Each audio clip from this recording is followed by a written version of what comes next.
वैसे तो सुबह माननीय अरुण कुमार जी ने एकात्म मानव दर्शन के फ्रेमवर्क के बारे में हमको बताया है और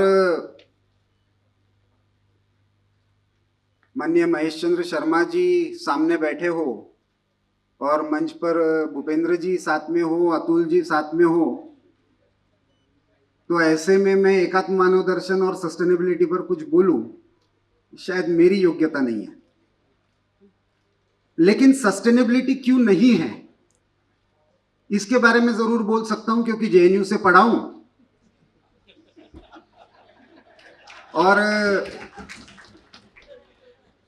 और फिर जब उस कॉन्टेक्स्ट में दीनदयाल जी के और एकात्म मानव दर्शन को रिविजिट करता हूं तो कुछ प्रोमिनेंट बातें ध्यान में आती हैं।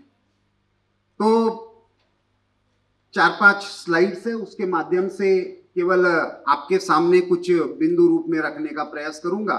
बाकी उसका नीतिगत विषय बताने के लिए मुझे लगता है भूपेंद्र जी और रेखा जी जो पॉलिसी पर्सपेक्टिव में उस पर प्रत्यक्ष रूप से काम कर रहे हैं वो ज्यादा बता पाएंगे। एक फंडामेंटल थॉट जिसको सुबह माननीय अरुण जी ने भी बताया कि भारत में हजारों लाखों वर्ष से हर व्यक्ति ने उस युग की आवश्यकता के अनुसार कुछ भी कहा है, then they have always said कि मैं कुछ नया नहीं बता रहा हूं। मुझसे पहले पहले बहुत लोग बता के गए, मतलब जब कौटिल्य भी अर्थशास्त्र लिखते हैं तो वो 17 लोगों के नाम लिखते हैं पहले, और इनके ज्ञान के आधार पर मैं अर्थशास्त्र आज के संदर्भ में लिख रहा हूं। दीनदयाल जी वही करते हैं, लेकिन दीनदयाल जी पर एक प्रभाव जो सबसे ज्यादा है वो दैशिक शास्त्र का है, और उस दैशिक शास्त्र और दूसरा सबसे महत्वपूर्ण कॉन्टेक्स्ट जो उस समय का आता है सस्टेनेबिलिटी। ये शब्द तो उस समय फैशनेबल नहीं है, लेकिन सस्टेन तो वही करता है जो धर्म के आधार पर है, क्योंकि धर्म का मूल आधार ही सस्टेनेंस है। तो उसी को आधार मानकर दीनदयाल जी उस समय के जो डाइकोटोमस आइडियोलॉजीज है जो आज के सारे एनवायरमेंटल और सस्टेनेबिलिटी के इश्यूज के मूल में है, उनका विश्लेषण कर रहे हैं। इसलिए नेक्स्ट, चाहे वो कम्युनिज्म की विचारधारा हो या वो कैपिटलिज्म की विचारधारा हो, इसेंशियल थॉट उसका एंथ्रोपोसेंट्रिक है। मानव उसके केंद्र में है, इसलिए वो शोषण का अधिकारी है। ये पूरा विश्व जो ब्रह्मांड बना है वो उसके भोग के लिए बना हुआ है। उसका संचालन व्यक्ति के द्वारा हो या राज्य के द्वारा हो, इतना ही मतभेद है, लेकिन शोषण दोनों के इसमें है। और इसलिए कोई भी अब्राह्मिक थॉट और कोई भी वेस्टर्न फिलॉसफी इसेंशियली सस्टेनेबल नहीं हो सकती, क्योंकि भारत के सिद्धांत के मंडन और खंडन की परंपरा में पूर्व पक्ष होता है। तो दीनदयाल जी पहले पूर्व पक्ष देते हैं और उसमें कैपिटलिज्म और कम्युनिज्म के दोनों विचारों का उस समय का विश्लेषण करते हैं। और मैंने जैसे कहा कि दैशिक शास्त्र का उन पर प्रभाव है, क्योंकि बद्रिसा फुलदारिया ने 1920 के दशक में 1920 में यह पुस्तक लिखी लोकमान्य तिलक जी के प्रभाव में।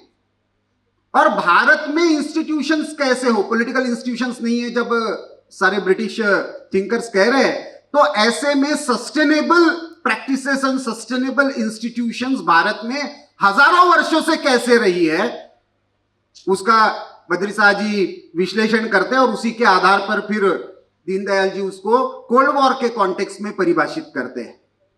तो इसलिए एकात्म मानव दर्शन की जो अगली कड़ी जो फंडामेंटल थॉट के रूप में हमारे सामने आती है नेक्स्ट, जिसमें मानव ये केंद्र में नहीं है, इंडिविजुअल ये केंद्र में नहीं है। केंद्र में है तो भी वो अखंड मंडलाकार है, वो एक्सक्लूसिव सर्कल नहीं है, वो इंटरकनेक्टेड इंटरडिपेंडेंट है, इसलिए सस्टेनेबल है। जो बाइनरी वेस्ट ने खड़ी की, individual versus collective, human being versus nature, वो इसेंशियली एक्सप्लॉयटेशन का रूट कॉज है और इसीलिए दीनदयाल जी पूरी तरीके से उसका फ्रेमवर्क बदल देते हैं और इसीलिए व्यक्ति वो यूनिट नहीं मानते, परिवार को यूनिट मानकर चलते हैं। पिछले 10 वर्ष के, और भूपेंद्र जी मैं सीरियसली इस पर चाहता हूं, एक दो रिसर्चर से मैंने बात भी की है, पिछले 10 वर्ष की कौन सी ऐसी स्कीम्स है जिन्होंने व्यक्ति से हटकर परिवार को यूनिट मारकर केंद्र में नीतिगत निर्णय लिए? इस पर दुर्भाग्य से अभी बहुत अच्छा अध्ययन नहीं हुआ। एकात्म मानव दर्शन के प्रकाश में यह एक बहुत अच्छा अध्ययन हो सकता है, चाहे वो घर हाउसिंग स्कीम्स के बारे में यूनिट हो, चाहे वो सिलेंडर के बारे में यूनिट हो, वो फैमिली एज अ यूनिट और उसके आधार पर फिर समाज। तो व्यष्टि, समष्टि, सृष्टि और परमेष्टि, उसमें ये जो सृष्टि है उसका हम केवल अंग है, हम सृष्टि के भोग करने वाले नहीं हैं। ये भारत का मूल दर्शन जो है, इसके कारण हमारा जीवन अभी तक सस्टेनेबल रहा है। इसको पुनर्स्थापित करने का काम एकात्म मानव दर्शन के आधार पर हो सकता है। इस पर अभी और आगे काम होने की आवश्यकता है। नेक्स्ट, अब इसमें यदि यह सस्टेनेबल होना है तो क्या करना है? तो हर एक को अपने जीवन में कुछ ना कुछ यज्ञ करना पड़ेगा। यज्ञ इज नॉट जस्ट रिचुअल। कर्म के आधार पर जब मैं किसी और के लिए कुछ भी करता हूं तो यह यज्ञ है। व्यक्ति परिवार के लिए करता है, परिवार समाज के लिए करता है, समाज राष्ट्र के लिए करता है, राष्ट्र संपूर्ण मानव सृष्टि के लिए करता है, तो वो यज्ञ है। लेकिन वो यज्ञ करते करते आप कर्म है तो कर्म फल है, और उस कर्म फल का जब आधार योगक्षेम बन जाता है, सबका कल्याण बन जाता है, तो उसके लिए फिर वेलफेयर स्टेट की जरूरत नहीं पड़ती है। समाज सस्टेनेबल हो जाता है, स्टेट फैसिलिटेटर हो जाता है। ऐसा सस्टेनेबल लाइफ क्रिएट करने का पंच महायज्ञ, ये धर्म की संकल्पना के आधार पर यदि प्रस्तापित होता है तो वो लाइफ सस्टेनेबल होगा। नेक्स्ट, इसलिए जो सुबह भी आए कि हमारा जैविक संबंध क्या है, वो ऑर्गेनिक रिलेशनशिप है। जैसे मेरे शरीर में हर जो सेल है that is integral part of my body, similarly we are also integral part of the universe. इस थॉट प्रोसेस के साथ जब हमारा लाइफस्टाइल इवॉल्व होगा तो वो अपने आप ही सस्टेनेबल होगा। एक सेल दूसरे सेल को खाने की कोशिश करेगा या बॉडी के रूल के हिसाब से बिहेव नहीं करेगा तो उसका परिणाम कैंसर होता है। कम्युनिज्म और कैपिटलिज्म पर्यावरण के लिए, इस सृष्टि के लिए कैंसर है। इसलिए एकात्म मानव दर्शन का मूल विचार फिर से पुनर्स्थापित करने की आवश्यकता है। नेक्स्ट, इसलिए अभी संघ की तरफ से जो स्व के आधार पर व्यक्तिगत जीवन में पंच परिवर्तन का जो विचार आया, जिसमें परिवार प्रबोधन और पर्यावरण संरक्षण, ये दोनों परस्पर, क्योंकि वो लाना कहां पे है, अल्टीमेटली तो वो परिवार में लाना है, अपने व्यक्तिगत जीवन में लाना है। That is not just a slogan, वो हमारा लाइफस्टाइल का विषय है।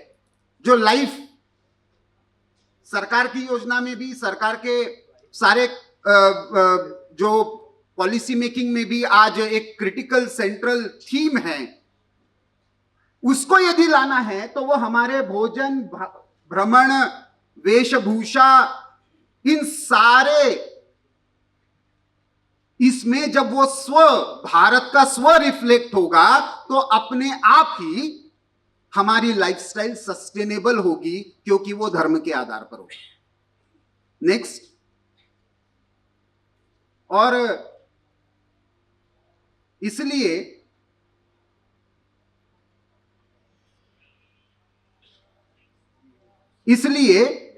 हमको कम से कम 5 तंत्र है जहां पे सस्टेनेबिलिटी के इस थॉट प्रोसेस को इंडिविजुअल या फैमिली लेवल पर 6 भाषा, भूषा, भजन, भोजन, भवन और भ्रमण। इसमें यदि हम भारतीयता लाते हैं, केरल में यदि सीमेंट कंक्रीट के घर बनेंगे तो हर साल बाढ़ आएगी ही, क्योंकि वो सस्टेनेबल नहीं हो सकता, क्योंकि भवन वैसा बनना ये केरल की प्रकृति के स्व के अनुसार नहीं है। लेकिन ये जैसे है वैसे वो तंत्र में भी दिखना चाहिए। तो चाहे हमारा राजतंत्र हो, चाहे हमारा न्यायतंत्र हो, चाहे हमारा अर्थतंत्र हो, चाहे हमारा मत पंथ के आधार पर जिसको हम कह सकते हैं कि रिलीजियस इंस्टीट्यूशंस हो, और हमारा सोसाइटी समाज तंत्र हो, इसका भी अप्रोच एकात्म होता है, not conflictual, not in binaries, but complementarity के आधार पर होता है, इंटीग्रल होता है, तो अपने आप ही ये एकात्म की तरफ जाएगा। अब ये सारा विवेचन क्योंकि कोल्ड वॉर के कॉन्टेक्स्ट में हुआ था, आज हम जिसको हम कह सकते हैं कि पोस्ट ग्लोबलाइजेशन वर्ल्ड में हैं, दीनदयाल जी को शायद उस समय इतना मौका नहीं मिला। मैं मानता हूं कि आज के चैलेंजेस, आज के इश्यूज, इनको एड्रेस करने का 60 वर्ष की इस मूलभूत विचार के प्रतिपादन के बाद हमारे पास एक बहुत अच्छा मौका है। ये जो इनिशिएटिव है, मैं मानता हूं कि दीनदयाल जी ने जो कहा था कि जो मूल है उसको कायम रखते हुए उसको देशानुकूल भी करना है और युगानुकूल भी करना है, एआई को भी लाना है, लेकिन उसमें भी भारतीयता लानी है। पेटेंट्स भी लाने पड़ेंगे, लेकिन उसमें भी भारतीयता कैसे ला सकते हैं इसका विचार करना पड़ेगा। इस सोच को यदि हम आगे बढ़ाते हैं तो मैं समझता हूं कि ये 2 दिवसीय सारा जो चिंतन है वो हमको एकात्म मानव दर्शन को सस्टेनेबिलिटी के इश्यूज के सॉल्यूशन की तरफ और अच्छी तरीके से ले जाएगा। हम सबको इसकी प्रेरणा मिले, ऐसी भगवान के चरणों में प्रार्थना करता हूं और अपनी वाणी को विराम देता हूं। बहुत बहुत धन्यवाद।